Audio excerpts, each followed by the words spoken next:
La jeunesse béninoise se mobilise pour défendre la paix et lutter contre l'extrémisme violent et le terrorisme. Ce jeudi 16 octobre 2025, le réseau alumni des jeunes leaders du Bénin, avec le soutien de la Fondation Frédéric Ebert, a organisé un café politique exceptionnel à Cotonou. Des jeunes venus de divers horizons, accompagnés de personnalités influentes, dont Sa Majesté Dada Dagbo Khuno Mouna II, ont réfléchi collectivement à des solutions durables pour la paix et la sécurité au Bénin. Les mercenaires sont venus ici le 16 janvier 1977. Qu'est-ce que nous leur avons fait? C'est des Béninois qui ont cherché les mercenaires pour les amener ici. C'est des puissances étrangères qui ont financé, qui les ont préparés. De la même manière, je crois qu'il faut chercher à comprendre comment le terrorisme est né et comment on peut y faire face. Je voudrais vous demander de lire un livre, Les architectes du désastre. Vous comprendrez. Les architectes Du désastre. Madame Noura Satou, directrice de la Fondation Frédéric Ebert Stuttgart Bénin, a rappelé l'importance d'impliquer la jeunesse pour parvenir à la radicalisation et renforcer la cohésion sociale, d'où l'importance de ce café politique. Depuis plus d'une dizaine d'années, le programme forme des jeunes et aujourd'hui, plus de 400 jeunes sont réunis dans un réseau et sont disponibles, disposés à influencer les politiques publiques. Comme nous le savons tous, le terrorisme et l'extrémisme violent ne sont pas de simples menaces sécuritaires. Ils sont comparables au cancer, un cancer social qui ronge le tissu de nos sociétés. Ils se nourrissent de la peur, du désespoir et de la division. Face à cette menace réelle, une fatalité apparente, une question se pose à nous. Quel levier essentiel activer pour non pas juste contenir cette menace, mais bâtir une paix durable?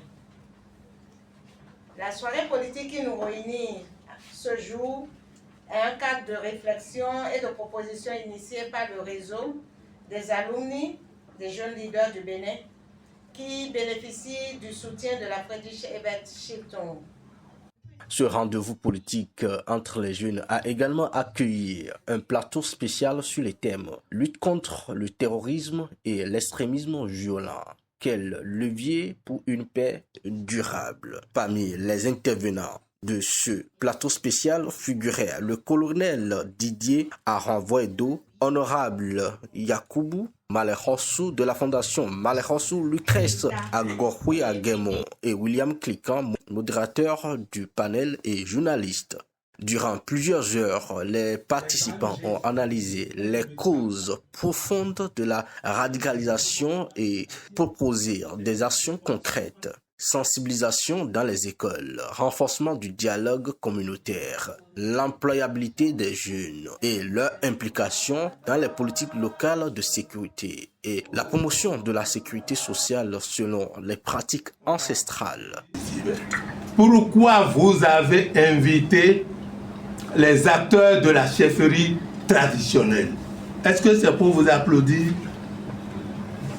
Non? Je vais demander, peut-être au colonel, n'a-t-il pas fait sa petite entrée dans le Bénin profond pour aller chercher tout au moins le contre-fusil? Je ne lui demande pas de répondre. Ici, tout un chacun de nous, n'avons-nous pas fait une petite entrée dans le Bénin profond pour chercher quelque chose de protection? Mais ça commence par là. Si vous sécurisez bien votre maison, si vous sécurisez bien votre localité, votre village, la nation. Sous la direction de Rodrigue Mauna Atiobé, président du réseau alumni des jeunes leaders du Bénin, les jeunes leaders ont pris des engagements clairs, transformé les paroles en action et œuvré activement pour la paix. Depuis quelques mois, nous avions initié les cafés politiques qui sont pour nous des espaces de réflexion. Et ce café politique que nous avions initié, nous l'initions dans un contexte bien précis. Notre pays subit depuis un certain nombre d'années, je dirais, des attaques terroristes. Et ces attaques, les premières personnes que ça touche, ce sont les jeunes, parce que notre pays est constitué en majorité de jeunes. Et nous, au lieu d'être inactifs, nous avions décidé de réfléchir, d'apporter notre contribution significative à la lutte contre ce fléau. Parce que pour nous, le tout militaire ne saurait être la solution à la lutte contre l'extrémisme violent. Je dirais que la lutte contre l'extrémisme violent et le terrorisme ne peut réussir sans l'implication active des forces vives de la nation ainsi que des partenaires internationaux dans une approche inclusive et enracinée dans les réalités locales des pays. Ces leviers que j'ai cités doivent être intégrés dans une approche holistique centrée sur la prévention, la cohésion sociale et la justice. Une paix durable ne se décrète pas. Elle se construit avec le message est sans équivoque. Le Bénin restera debout, uni et solidaire face à toutes les formes d'extrémisme. Nous permettre d'en apprendre davantage. Et celui que je